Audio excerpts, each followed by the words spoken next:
జోగులాంబ గద్వాల జిల్లా ప్రియదర్శిని మహిళా degree college, MALD ప్రభుత్వ degree college, SVM degree college విద్యార్థినులు. ఈ సందర్భంగా వారు మాట్లాడుతూ కాంగ్రెస్ పార్టీ అసెంబ్లీ ఎన్నికలలో భాగంగా 2023 సరూర్ నగర్ స్టేడియంలో యూత్ డిక్లరేషన్ పేరిట భారీ బహిరంగ సభ నిర్వహించి 18 ఏళ్లు నిండిన ప్రతి అమ్మాయికి ఉచితంగా ఎలక్ట్రికల్ స్కూటీలు మరియు మహిళలకు ఆర్థిక సహాయం 2500 ఇస్తామని ప్రకటించిన ఏఐసిసి ప్రధాన కార్యదర్శి ప్రియాంక గాంధీ మాయమాటలతో రాష్ట్రంలో ఉన్న విద్యార్థినుల కుటుంబాలు కోటి ఆశలతో కాంగ్రెస్ పార్టీకి ఓటేస్తే అధికారంలోకి వచ్చిన కాంగ్రెస్ పార్టీ నేడు గద్దెనెక్కి 14 నెలలు గడుస్తున్నా ఉచిత స్కూటీల ఊసెత్తడం లేదు అని అన్నారు. దివ్యలత, నేను Andhra Mahila Sabha degree college second year student BCom. So ఇన్నాళ్ళు ఇప్పుడు మనకి కాంగ్రెస్ ప్రభుత్వం వచ్చి సంవత్సరం అయిపోయింది, సంవత్సరం కన్నా ఇంకెక్కువనే అవుతుంది. కానీ ఇప్పటి వరకు ఈ కాంగ్రెస్ ప్రభుత్వం ఏం చేసిందంటే స్కూటీస్ ఇస్తామని ప్రకటించింది గర్ల్స్కి, అండ్ స్కాలర్షిప్స్. సంవత్సరం అయినా నీకు స్కాలర్షిప్ వేయబుద్ధి అవ్వట్లేదా ఏంది అసలు మాకు అర్థం కావట్లేదు. స్కూటీస్ ఇస్తా అని చేత కానప్పుడు నువ్వు స్కూటీస్ ఇస్తా అని ఎందుకు చెప్పినావు మాకు? సంవత్సరంలో నీకు అసలు ఇవన్నీ చేయబుద్ధి అవుతుందా కావట్లేదా? ఏదో ఒకటి ప్రకటించే ఇంకా, అంతేగాని ఇస్తా అని చెప్పేసి హామీలు విచ్చలవిడిగా నువ్వు ఇచ్చి పడేసినావు.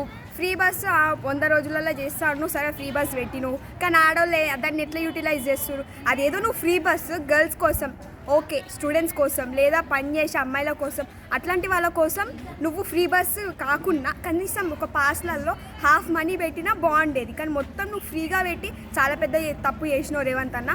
ఒకటి గుర్తుపెట్టుకో, స్కూటీస్ ఇస్తా అని చెప్పినావు కాబట్టి ఇయ్యు లేదా ఇయ్యకు, అంతేగాని ఇప్పటికి ఇంకా నువ్వు ఒక క్వశ్చన్ మార్క్ లాగా పెట్టినావు కదా, అది చాలా పెద్ద తప్పు. So thank you.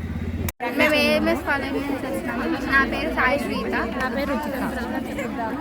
Priyanka Gandhi గారు స్కూటీ ఇస్తామన్నారు మాకు అందరికీ, కానీ ఇప్పటి వరకు స్కూటీ రాలేదు. మాకు స్కాలర్షిప్స్ కూడా ఇంకా ఏం పడట్లేదు. స్కాలర్షిప్స్ కూడా ఏం పడలేదు. బస్సులు ఎక్కడం దిక్కడం కూడా చాలా కష్టం. ఫ్రీ బస్ వచ్చినాక ఇంకా చాలా అందరు లేడీస్ ఎక్కుతారు, కాలేజ్ వాళ్ళే కాదు, ఆఫీస్ వాళ్ళే కాదు, అందరు ఎక్కుతారు. అందరు ఇక్కడ మొత్తం దిగడం కష్టమవుతుంది. కొంతమంది పడుతున్నారు, ఎక్కడ పడితే అక్కడ యాక్సిడెంట్స్, దీనివల్ల చాలా ఎక్కువవుతున్నాయి యాక్సిడెంట్స్ కూడా. దానివల్ల అందరికి ప్రాబ్లం అవుతుంది. సో మాకు స్కూటీస్ అలా నేను బీఎస్సీ బయోటెక్ నుంచి డిగ్రీ ఫస్ట్ ఇయర్ చదువుతున్నా. ఎలక్షన్స్ అప్పుడు ఫ్రీ బస్సు, స్కూటీ, స్కాలర్షిప్ అవన్నీ చెప్పినారు. ఫ్రీ బస్ ఇచ్చినారు. ఆ ఫ్రీ బస్ వల్ల మా కాలేజ్ స్టూడెంట్స్కి చాలా ఇబ్బంది అవుతుంది. ఫుల్ రషెస్ వల్ల మా కాలేజ్కి టైంకి రావట్లేదు. ప్రియాంక గాంధీజీ వచ్చి సరూర్ స్టేడియం దగ్గరకు వచ్చి మాకు ఫ్రీ స్కూటీస్ ఇస్తా అని చెప్పినారు కాలేజ్ స్టూడెంట్స్కి. సో అవి కూడా ఇంకా రాలేదు. అండ్ స్కాలర్షిప్ కూడా మాకు సరిగ్గా టైంకి పడతలేదు, మనీ కూడా రావట్లేదు స్కాలర్షిప్ అని. సో మాకు స్కూటీస్ కావాలి అండ్ స్కాలర్షిప్ కూడా పడాలని. నేను వచ్చేది రోజు బస్సులకైనా వస్తాను.